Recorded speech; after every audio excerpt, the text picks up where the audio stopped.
काय शिकते? जमेल की नाही आपल्याला? असं कधी जमेल? खूप मेहनत घेतली, खूप प्रॅक्टिस केली तर आपल्याला लक्षात. खूप मेहनत घ्यावी लागेल. ही व्यक्ती हिच्या डोक्यात माप, ती व्यक्ती तिच्या डोक्यात माप, ती व्यक्ती तिच्या डोक्यात माप. आता सध्या आपलं काय होते सांगा? शिवल्यानंतर एक दीड तासाने कळतं आपण कुठे शिवू. किती तासाने कळतं? दीड. परत आपण सगळं विसरतो आणि परत सगळं शिवतो आणि मग कळतं की आपण परत उलटच शिवतो.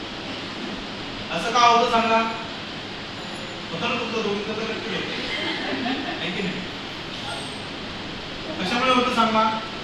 क्लासमध्ये लक्ष नसणे. तिचा नवरा असा, तिची बायको अशी, तिच्यावर उकळून गेला. हे सगळ्या गप्पा आपण काय करत असतो क्लासमध्ये मारत.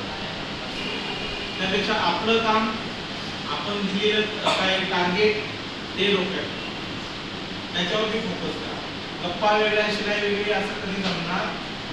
आणि घरी जाऊन सुद्धा प्रॅक्टिस करायची. मी आले, माझी बॅग इथे आपटली, आता मॅडम कडे शिकले, 6 वाजता घरी गेले. घरी जाऊन सुद्धा बॅग काय केली?